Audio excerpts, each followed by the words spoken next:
नमस्कार दोस्तों, कैसे हैं आप सब लोग। मैं सचिन आप सबका आपके अपने YouTube channel math bye Sachin sir में स्वागत करता हूं। उम्मीद करता हूं कि आप सब लोग बहुत ही बेहतरीन तरीके से और अच्छे तरीके से होंगे। किसी भी स्टूडेंट को कोई भी दिक्कत नहीं होगी किसी भी पॉइंट पर, जितना मैंने अभी तक पढ़ाया है। उम्मीद कर रहा हूँ कि आप सब लोग जो हैं बहुत अच्छे से पढ़ाई कर रहे होंगे और प्रॉपर अपने नोट्स भी बना रहे होंगे। ये चीज़ मुझे मालूम है कि आप सब लोग प्रॉपर नोट्स अपने बना रहे हैं, किसी भी बच्चे को कोई प्रॉब्लम नहीं हो रही होगी और जितना मैंने पढ़ाया है वो आपको क्लियर होगा। किसी भी बच्चे को किसी भी पॉइंट पर कोई डाउट नहीं होगा और होना भी नहीं चाहिए, क्योंकि एकदम बेसिक से आपको पढ़ाया जा रहा है, एकदम जीरो से लेके मैं चल रहा हूँ कि किसी भी बच्चे को रत्ती भर प्रॉब्लम ना आए किसी भी क्वेश्चन में। इसीलिए मैंने थ्योरेटिकल पोर्शन भी जितना आपको पढ़ाया है, जितना पोर्शन एकदम बेसिक से पढ़ाया है कि हर चीज़ आपकी क्लियर हो। और क्वेश्चनों का लेवल भी मैंने एकदम जीरो से उठाया है और जीरो से लेकर ही मैंने क्वेश्चन के लेवल को बढ़ाया है।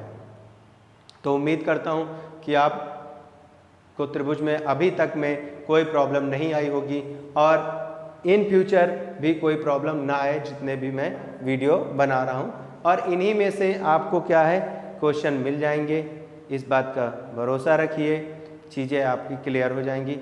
जब तक बेस आपका क्लियर नहीं होगा, बेसिक क्लियर नहीं होगा, तो आप चाहे जितने बड़े बड़े क्वेश्चनों की तरफ भाग लीजिए, आप मतलब सक्सेस नहीं हो पाएंगे।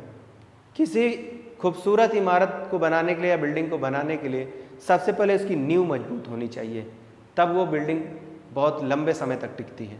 उसी तरह से क्वेश्चनों को करने से पहले जो क्वेश्चन के बेसिक क्वेश्चन है, जो क्वेश्चन के बेस है, उसको जानना बहुत ज़रूरी है। जब आप बेस जान रहे होंगे किसी भी क्वेश्चन का या किसी भी टॉपिक को जो पढ़ रहे होंगे, तो फिर आपको जो थोड़े बहुत क्वेश्चन अगर बड़े भी आते हैं तो आपको प्रॉब्लम नहीं होगी सॉल्व करने में।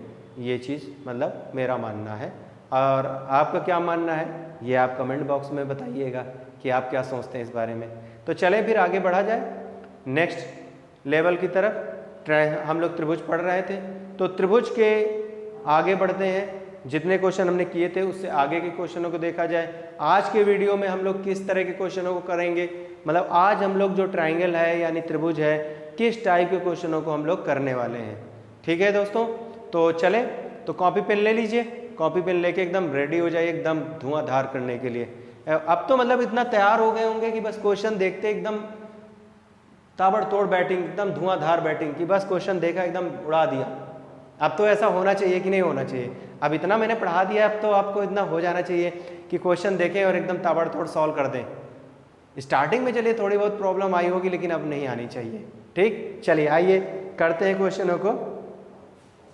तो जैसा कि पहला क्वेश्चन कह रहा है कि 50 मीटर लंबी एक सीढ़ी को एक गली में इस प्रकार रखा जाता है कि ये 40 फीट ऊंची खिड़की तक पहुंच सके।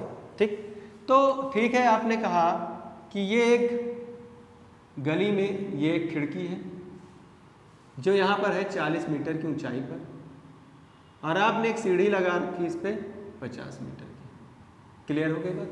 50 मीटर की सीढ़ी लगा रखी है। इसके पांव को उसी स्थान पर रखते हुए सीढ़ी को दूसरी तरफ घुमाने पर 30 फीट ऊंचे स्थान पर पहुंचती है। यानी आपने ऐसे सीढ़ी लगा रखी, जो इसके पाँव हैं यानी जो इसके बेस है उसको वहीं पर रख के सीढ़ी को हमने ऐसे घुमा दिया। क्या ठीक है? अब जो खिड़की है जहाँ पर वो 30 मीटर ऊंची है, तो ये बताइए सीढ़ी क्या अभी भी उतनी ही लंबी है? हाँ भाई, सीढ़ी उतनी ही लंबी है और खिड़की 30 मीटर ऊंचाई पर है। समस्या समझ में आ रहा है? किसी को कोई दिक्कत तो नहीं? गली की चौड़ाई बताइए, यानी ये जो AB है, AB इस गली की चौड़ाई पूछ रहा है कि कितनी है। अब बताइए, क्लियर है? क्वेश्चन समझ में आ गया कि 40 मीटर की ऊंचाई पर एक खिड़की लगी है, एक सीढ़ी लगा के भाई कोई देख रहा है अपना, ठीक है, जो भी है। फिर उसने कहा कि अच्छा इधर से नहीं, अब दूसरी तरफ चलते हैं। तो भाई इसने क्या किया, इसी जगह रख के सीढ़ी ऐसे घुमा दिया। अब जो खिड़की है या विंडो है वो 30 मीटर की ऊंचाई पर है, तो इस रास्ते की चौड़ाई बताइए। ठीक। अब देखिए इसमें दो तरीके हैं आपके करने के। पहला तरीका तो यह है कि आप पार्ट फर्स्ट लीजिए, पाइथागोरस प्रमेय लगा के यहाँ तक की वैल्यू निकालिए, कहाँ की, सी बी की। दूसरा पोर्शन फिर ये ट्राइंगल लीजिए, पाइथागोरस प्रमेय लगा के ए सी निकालिए, फिर ए बी बराबर ए सी प्लस बी सी बताइए। तो यहाँ से गली की चौड़ाई आ जाएगी। एक तो तरीका ये है आपका। दूसरा तरीका ये है कि आप ट्रिपलेट का यूज कर सकते हैं। क्यों? क्योंकि आपको पता है कि ये 90 डिग्री है तो समकोण त्रिभुज है, ये भी 90 डिग्री है, समकोण त्रिभुज है। ठीक, तो समकोण त्रिभुज है तो मैंने आपको कुछ पढ़ा रखा है, 3 4 5 का एक ट्रिपलेट पढ़ाया है, पहला ही 3 4 5 का एक ट्रिपलेट पढ़ा रखा है। अगर आपने 3 4 5 का ट्रिपलेट पढ़ रखा है कि 3 4 5 का एक ट्रिपलेट सर ने पढ़ा रखा है, तो ये बताएं ये क्या है, ये आपका कर्ण है कि नहीं है? ये क्या है आपका? कर्ण है, हाइपोटेन्यूज है। तो आपको पता है कि ये आपका क्या है? कर्ण है। अगर ये कर्ण है और ये कर्ण है कितना? 50, तो मैं इसको अगर 10 से गुणा कर दूं तो ये 50 बन जाएगा, इसको 10 से गुणा कर दूं तो ये 40 बन जाएगा, इसको भी 10 से गुणा कर दूं तो ये 30 बन जाएगा, यानी 30 40 50 चल जाएगा। अब यहाँ पर क्या मिसिंग है? 40 है, 50 है, 30 मिसिंग है, 30 भर दिया। यहाँ 30 है, 50 है, 40 मिसिंग है, 40 भर दिया। अब रास्ते की चौड़ाई क्या नहीं मालूम चल गई आपको कि ए बी बराबर 30 प्लस 40 जो कि किसके बराबर होगी? 70 के बराबर होगी, यानी गली जो है 70 मीटर चौड़ी है। गली कितनी चौड़ी है? 70 मीटर चौड़ी। अब जिस बच्चे को ट्रिपलेट मालूम होगा उसे इसमें टाइम नहीं लगेगा, वो कहेगा अच्छा 3 की कमी, इधर 4 की कमी, 4 3 7 होता है, जीरो लगा दिया 70, यानी रास्ते की चौड़ाई 70 मीटर। क्लियर है यहाँ तक? ठीक, बढ़े आगे नेक्स्ट क्वेश्चन की तरफ। चलिए अगले क्वेश्चन को देखते हैं। नेक्स्ट क्वेश्चन कि भाई अगला क्वेश्चन कैसा है और क्या कह रहा है, आइए देखते हैं नेक्स्ट क्वेश्चन को। चलिए नेक्स्ट क्वेश्चन देखते हैं। तो नेक्स्ट क्वेश्चन रीड करते हैं। यदि त्रिभुज ए बी सी की भुजाएं A B 4 centimetre, B C 3 centimetre, A C 5 centimetre हो तो त्रिभुज का क्षेत्रफल ज्ञात करें। फिर से देखिए उसने ट्रिपलेट का ही जिक्र कर दिया कि एक त्रिभुज है जिसकी एक भुजा 3 सेंटीमीटर, एक भुजा 4 सेंटीमीटर और एक भुजा 5 सेंटीमीटर है, तो उस त्रिभुज का क्षेत्रफल बताइए। तो आपको तुरंत आइडिया लग गया कि ये एक हमारा समकोण त्रिभुज है। कौन सा त्रिभुज है? समकोण त्रिभुज है। तो हमने कहा 3 4 5। अब मुझे ये भी पता है कि क्षेत्रफल होता है 1/2 आधार और गुणे का ऊंचाई। तो 1/2 आधार पे 4 बैठा है, ऊंचाई पे 3 बैठा है, हमने कहा तो 6। अब किसमें था? यूनिट क्या थी इसकी? सेंटीमीटर। तो 6 सेंटीमीटर स्क्वायर इस त्रिभुज का क्षेत्रफल हो गया। तो यानी इस त्रिभुज का क्षेत्रफल कितना हो गया? 6 सेंटीमीटर स्क्वायर। अब बताइए क्या किसी को कोई समस्या, किसी भी पॉइंट पर कोई दिक्कत आ रही है? नहीं आ रही है, आनी भी नहीं चाहिए। मैंने इतना आपको पढ़ा दिया है और इतने बार मैंने आपसे ट्रिपलेट का यूज कराया है। अभी भी अगर आपको समस्या आ रही है तो वीडियो आप जो है सारे वीडियो जो है ट्राइंगल के फिर से देखिए कहाँ पर आपकी गाड़ी फंस रही है। आइए अगले क्वेश्चन की तरफ बढ़ते हैं। कह रहा ए बी तथा सी 3 घर एक पंक्ति में नहीं है, मतलब एक सीधी रेखा में तीनों घर नहीं है। तीनों घरों के लिए सम्मिलित रूप में तथा तीनों से समान दूरी पर एक कुआं खोदा जाना है। यानी ये समझिए कि यहाँ ये एक कुआं है, ये क्या है? कुआं। अब इस कुएं से जो तीनों घर हैं वो क्या होने चाहिए? समान दूरी पर होने चाहिए। तीनों घर समान दूरी पर। तो ये बताइए जब तीनों घर समान, उसने कहा एक सीधी रेखा में नहीं होना चाहिए, तो हमने कहा ठीक है, एक घर ये ए है, एक घर यहाँ पर ले लो कहीं पर ये बी है, और एक घर यहाँ ले लो ये कोई सी है। और अगर इनको हम ऐसे आपस में मिला दें ऐसे, ये ऐसे मिला दिया, ठीक। तो कुआं कहाँ आ गया? बीच में। तो ये समझिए किसका रास्ता है, और ये समझिए इसका रास्ता है जाने के लिए कुएं के लिए, और ये इसके लिए रास्ता है। तो आपको पता होना चाहिए कि ये तीनों भुजाएं आपस में कब बराबर होती हैं? कब? जब किसी त्रिभुज का ये क्या होता है? परिकेंद्र होता है। जब परिकेंद्र होता है तो एक बहिर्वृत्त बनता है कि नहीं बनता? मैंने आपको पढ़ाया था। तो क्वेश्चन में क्या कह रहा है? कुआं कहाँ खोदा जाना चाहिए? तो कुआं जो है त्रिभुज ABC के, कुआं त्रिभुज ABC के परिकेंद्र पर खोदा जाना चाहिए।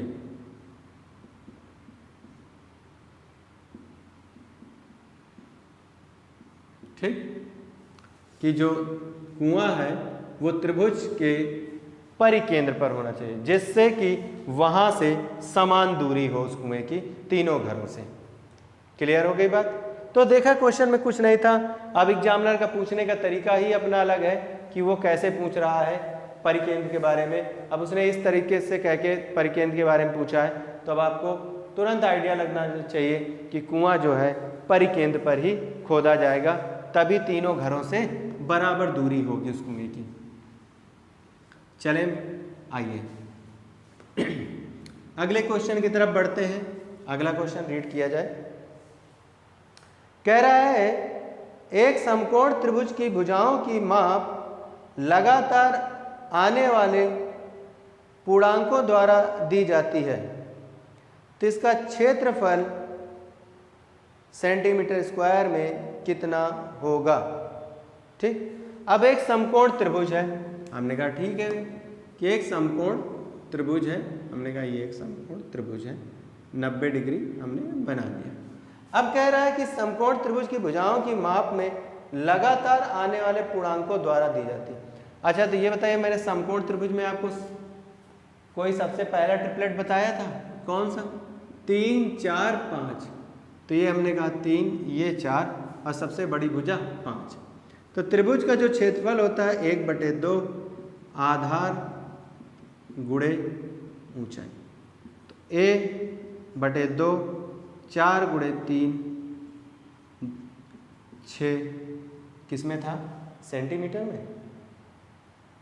हाँ, सेंटीमीटर में 6 सेंटीमीटर स्क्वायर। यानी जो त्रिभुज का क्षेत्रफल होगा वो कितना होगा? 6 सेंटीमीटर स्क्वायर। त्रिभुज का क्षेत्रफल कितना होगा? 6 सेंटीमीटर स्क्वायर। तो क्लियर है? अगर इस तरह से भी क्वेश्चन पूछा जा रहा है समकोण त्रिभुज को लेके, तो आपको डाउट नहीं होना चाहिए कि हमें कैसे करना है। ठीक है, अगर आपको ट्रिपलेट मालूम है तो आपको तनिक भी टाइम नहीं लगेगा क्वेश्चन को सॉल्व करने में। लेकिन अगर आपको ट्रिपलेट नहीं मालूम है तो फिर आप कैसे करेंगे ये आप खुद ही जानते हैं, किस में कितना टाइम लगा देंगे। बात क्लियर है? चलिए अगले क्वेश्चन की तरफ बढ़ा जाए। नेक्स्ट क्वेश्चन देखा जाए। नेक्स्ट क्वेश्चन कैसा है, क्या कहता है? नेक्स्ट क्वेश्चन कह रहा है किसी समबाहु त्रिभुज के अंतः क्षेत्र में स्थित एक बिंदु से उसकी भुजाओं पर डाले गए लंबों की लंबाइयां 3 4 5 सेंटीमीटर हैं, त्रिभुज का क्षेत्रफल क्या होगा? यह बहुत ही इंपॉर्टेंट क्वेश्चन है एग्जाम के पॉइंट ऑफ व्यू से। एग्जाम में बहुत बार आया है ये क्वेश्चन। ये क्वेश्चन एग्जाम में बहुत बार आया है। इसको प्रूफ करने के लिए भी आया है कि प्रूफ करिए क्या होगा। तो आपका ऑब्जेक्टिव होता है आपको प्रूफ करके फिर जो 4 ऑप्शन होते हैं उसमें से एक को टिक करना होता है। अब आइए इस बात को समझते हैं कि क्वेश्चन कैसे होता है, क्या कहता है। तो एक समबाहु त्रिभुज है, ये इसका क्या हो गया? अंतः केंद्र। अब समबाहु त्रिभुज में अंतः केंद्र परिकेंद्र सब एक ही बिंदु पर होते हैं, लंब केंद्र गुरुत्व केंद्र केंद्रिका। ठीक, हमने कहा ABC। ये क्या है? ओरिजिन O है। यहां से हमने इस पे लंब डाला D, P ले लीजिए। यहां से हमने इस पे लंब डाला, यानी ये लंब डाला Q, और यहां से हमने इस पे लंब डाला ऐसे R। क्लियर है? तो इसकी जो प्रॉपर्टी होती है, अब देखिए इसमें जब आप लेंगे त्रिभुज BOC, त्रिभुज COA, त्रिभुज AOB बराबर होगा त्रिभुज ABC के। इस तरह से आपको सॉल्विंग करना होगा, लेकिन इस तरह से कोई आपको जरूरत नहीं, हम आपको सीधे बता दे रहे हैं। ये AP क्या है? AP इस त्रिभुज की क्या है? हाइट।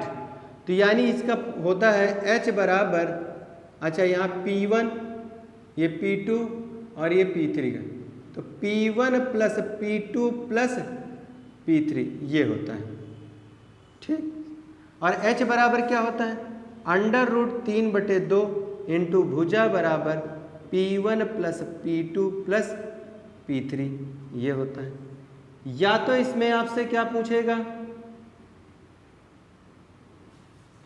कि भुजा बताइए, तो अब भुजा बताने के लिए आप कहेंगे कि A बराबर 2/√3 P1 plus P2 plus P3, या तो ये पूछा जाता है आपसे, बस और कुछ नहीं। तो यानी जो तीनों लंबों का योग है वो समबाहु त्रिभुज की ऊंचाई के बराबर होता है। यानी जो तीनों लंबों का योग है, तीनों लंबों का योग समबाहु त्रिभुज की ऊंचाई के बराबर होता है। ऊंचाई बराबर होता है √3/2 इंटू भुजा, या अगर समबाहु त्रिभुज की भुजा पूछता है तो 2/√3 into P1 plus P2 plus P3। Clear हो गई बात? चलिए आइए, अगर ये बात क्लियर हो गई तो अब क्वेश्चन की तरफ बढ़ते हैं। अब यहाँ पर P1 कितना है? 3, P2 कितना है? 4, P3 कितना है? 5। यही तो कह रहा है कि P1 आपका 3 है, P2 आपका 4 है और P3 आपका 5 है, यही कह रहा है। पूछा क्या है आपसे? त्रिभुज का क्षेत्रफल पूछा। तो त्रिभुज का क्षेत्रफल तब हम बता पाएंगे जब हमको भुजा मालूम हो। तो भुजा मालूम करने के लिए हमने कहा A बराबर 2/√3 ब्रैकेट में 2 + 4 + 5, ठीक। तो हमने कहा A बराबर 2/√3 कितना हो गया? 5 4 9 2 11, ये कितना हो गया? 11, ठीक। अब चलिए, तो समबाहु त्रिभुज का क्षेत्रफल पूछ रहा है, तो समबाहु त्रिभुज का क्षेत्र क्या पूछा है आपसे? देखिए जरा, समबाहु त्रिभुज का, हाँ त्रिभुज का क्षेत्रफल, ठीक। चलिए त्रिभुज का क्षेत्रफल निकालते हैं। तो त्रिभुज का जो क्षेत्रफल होता है √3/4 इंटू भुजा स्क्वायर होता है। तो यहाँ से क्या हो जाएगा? √3/4 इंटू भुजा कितना हो जाएगा? 2 × 2 × 11 × 11 बटे √3 का 2 बार गुणा होगा तो कितना बन जाएगा? 3। √3 का 2 बार गुणा होगा तो कितना बन जाएगा? 3 बन जाएगा। अब चलिए, तो 3 बन जाएगा, तो ये कितना हो जाएगा? 2 दूनी 4, तो ये कट जाएगा। तो यहाँ से क्या बचेगा? 11 ग्राम 121 बटे 3 √3, 11 ग्राम 121 बटे √3। क्लियर?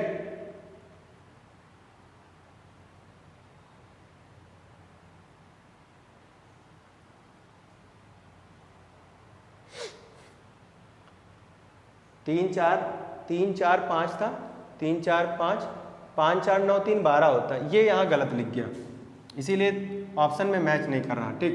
ये यहाँ गलत लिख गया था, ये यहाँ 3 होगा, ठीक। तो 5 4 9 3 12 आएगा, ये 12 आएगा। फिर से कर देते हैं इसको, इसीलिए ऑप्शन मैच नहीं कर रहा। यहाँ पे 2 लिख गया था, 2 नहीं था। अब ठीक है, ठीक, कोई नहीं, हो जाता है। बोलते बोलते चीज़ें जो हैं हो जाती हैं। अब चलिए, तो ये क्या हो जाएगा? A बराबर 2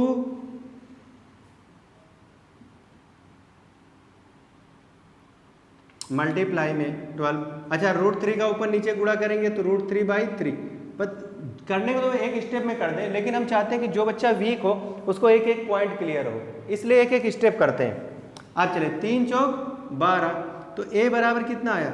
8√3, यानी समबाहु त्रिभुज की भुजा कितनी आई? 8√3। यहाँ पर 3 था, यहाँ 2 लिख गया था, इस वजह से मैच नहीं कर रहा था।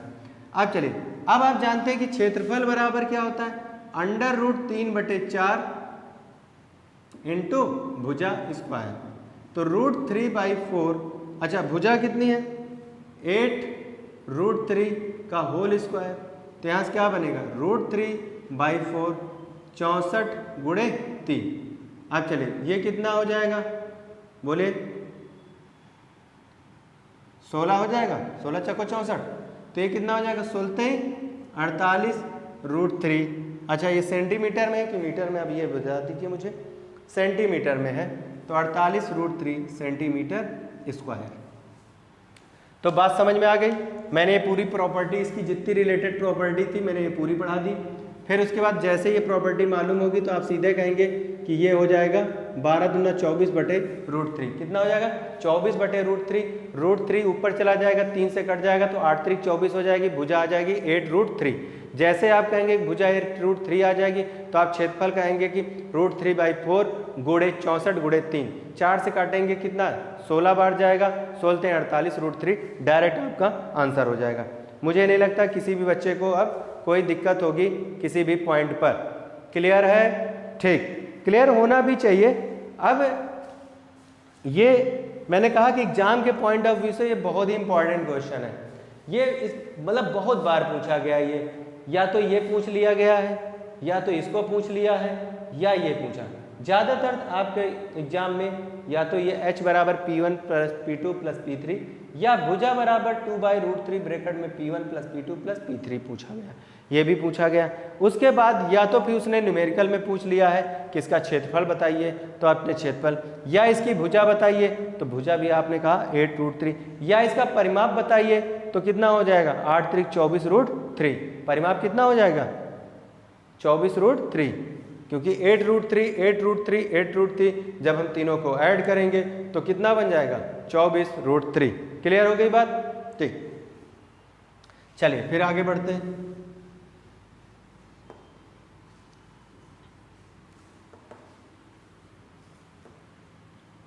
आप लोगों को टाइम निकाल के इतना अच्छे से पढ़ाया जा रहा है, और अगर इसके बावजूद भी अगर आपने नहीं पढ़ा और ईमानदारी से वीडियो को लोगों तक नहीं पहुंचाया तो फिर समझिए कि आप जो है अपने टीचर के प्रति ईमानदार नहीं हैं। ठीक है, चलिए। अच्छा, अब कह रहा है कि एक समबाहु त्रिभुज के अंतर्भाग में स्थित किसी बिंदु से त्रिभुज की भुजाओं पर डाले गए लंबों की क्रमवार लंबाइयाँ P1 P2 तथा P3 हैं, तो त्रिभुज की प्रत्येक भुजा की लंबाई ज्ञात करिए। ये देखिए वही चीज़ पूछ लिया जो अभी मैंने आपको समझाया था कि एक समबाहु त्रिभुज है ABC और इसके बिंदु से ये लंब डाला, ये लंब डाला और ये लंब डाला, और ये क्या है P1 P2 और P3। ठीक, तो पूछ रहा है कि समबाहु त्रिभुज की भुजा बताइए। तो मैंने अभी पढ़ाया ना आप लोगों को कि समबाहु त्रिभुज की भुजा क्या होती है 2/√3 ब्रैकेट में P1 + P2 + P3। देखिए ये एग्जाम में पूछा गया। अगर ये प्रॉपर्टी याद है तो डायरेक्ट ऑप्शन को हिट करेंगे, ऑप्शन को डायरेक्ट क्या करेंगे हिट करेंगे, नहीं तो फिर क्या है आप प्रूफ करते रहेंगे कि ऐसा है वैसा है, मानेंगे कि भुजा इसकी A है, इसकी भी भुजा A है, फिर त्रिभुज का क्षेत्रफल लेंगे, आधार गुणे ऊंचाई, इस तरह से सॉल्व करते रहेंगे। अब देखिए चीज़ें अगर आपको मालूम है, प्रॉपर्टी मालूम है, टाइम ही नहीं लगा सॉल्व करने में। अब लगा टाइम आपको? नहीं लगा होगा ना। आप जैसे ऑप्शन को देखेंगे वैसे ऑप्शन हिट कर देंगे कि हाँ भाई ये ऑप्शन है, ये वाला पार्ट है, ए ऑप्शन है, बी ऑप्शन है, सी ऑप्शन है, डी ऑप्शन है, जिस ऑप्शन में भी ये बैठा होगा उस पर आप टिक कर देंगे। क्लियर हो गई बात? चलिए आगे बढ़ते हैं। बहुत ही अच्छे से आपको पढ़ा रहे हैं, सारे मतलब मैक्सिमम क्वेश्चन कवर कर रहे हैं, सारे पॉइंट कवर कर रहे हैं, जिससे कि जो बच्चा मुझसे यहाँ पढ़ रहा है उसको कोई प्रॉब्लम ना हो। क्लियर है? चलिए आइए नेक्स्ट क्वेश्चन की तरफ बढ़ते हैं। कह रहा है कि यहाँ दी गई आकृति में बिंदु D तथा E क्रमशः त्रिभुज ABC की भुजाओं AB तथा AC के मध्य बिंदु हैं। त्रिभुज के छायांकित भाग का क्षेत्रफल कुल त्रिभुज के क्षेत्रफल का कितने प्रतिशत है? अब देखिए उसने कुछ नहीं, एक त्रिभुज है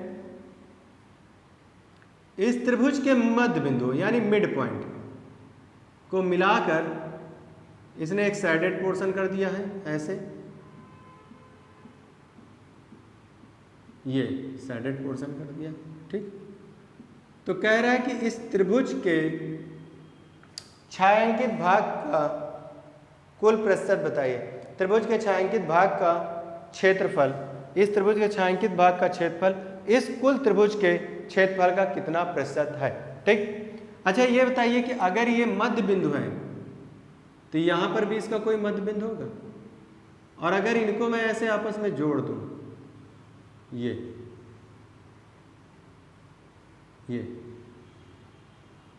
तो ये क्या है, कोई त्रिभुज PQR बनेगा, बनेगा। और आपको पता है कि ये चारों त्रिभुज आपस में बराबर होंगे क्योंकि मध्य बिंदु है। तो अगर ये चारों आपस में बराबर होंगे तो 1 2 3 यानी 4 में से 3 हिस्से आपने क्या कर रखे, कलर कर रखे। तो यानी कुल त्रिभुज का 3/4 हिस्सा ही तो आपने रंगा है, कुल त्रिभुज का 3/4 हिस्सा आपने रंगा, एक हिस्सा छोड़ दिया। अगर प्रतिशत में बनाना है तो गुणे 100 कर दीजिए। क्या 75% भाग आपने कलर नहीं कर रखा है?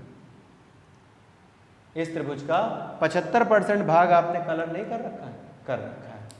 तो यानी हमने देखा 1 2 3 4 पोर्शन, 4 में से 3 हमने कलर किए, तो 3/4 यानी अगर एक रोटी है, उस रोटी के अगर 3 टुकड़े आप खा जाए तो कितना हिस्सा खा गए, 3/4 हिस्सा खा गए, 1/4 हिस्सा आपने छोड़ दिया। अगर इसको प्रतिशत में देखेंगे तो 75% आप खा चुके हैं और 25% आपने छोड़ दिया, ठीक है। चलो अगले क्वेश्चन की तरफ बढ़ते हैं। नेक्स्ट क्वेश्चन को देखा जाए, भाई अगला क्वेश्चन क्या कह रहा है, ठीक। आइए नेक्स्ट क्वेश्चन की तरफ बढ़े।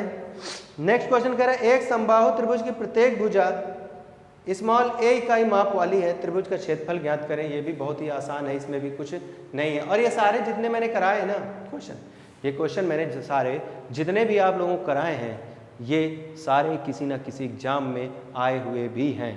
ये मत सोचिएगा कि जो है ऐसे ही पढ़ाया जा रहा है, ये क्वेश्चन एग्जाम में आए नहीं हुए हैं, ये दिमाग में कतई मत लेके आना। ये सारे क्वेश्चन किसी न किसी एग्जाम में आए हुए हैं। और एक बात मैंने पहले भी कहा था, हमेशा सब टफ क्वेश्चन नहीं आते हैं। अगर 25 क्वेश्चन आ रहे हैं तो 25 में से 4 क्वेश्चन आपके टफ होंगे, बाकी 20 से 21 या 20 से 22 क्वेश्चन ऐसे नॉर्मल बेस पे रहेंगे जिन्हें आप आसानी से कर सकेंगे। तो सबसे पहला काम आपका है कि आप अपना बेस स्ट्रॉन्ग करेंगे। बेस अगर आपका मजबूत है तो क्वेश्चन आपके यूं ही निकल जाएंगे। अब इसमें कहा है कि स्मॉल a एकक इकाई का है, तो ये एक समबाहु त्रिभुज है जिसकी तीनों भुजाएं आपस में बराबर होती हैं।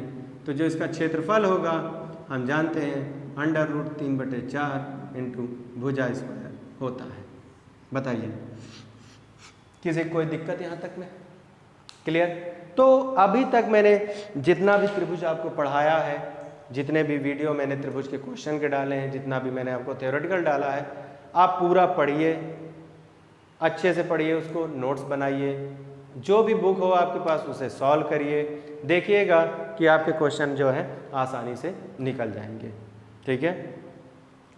और वीडियो को ज़्यादा से ज़्यादा तक लोगों तक आपको पहुंचाना है, ये आपकी जिम्मेदारी है। हमारी जिम्मेदारी है यहाँ पढ़ाने की, हम पढ़ा रहे हैं। आपकी जिम्मेदारी है कि इस वीडियो को ज़्यादा से ज़्यादा लोगों तक पहुँचाया जाए। ये किसकी जिम्मेदारी है? आपकी जिम्मेदारी है, ठीक है दोस्तों। तो ठीक है, मिलते हैं फिर नेक्स्ट वीडियो में।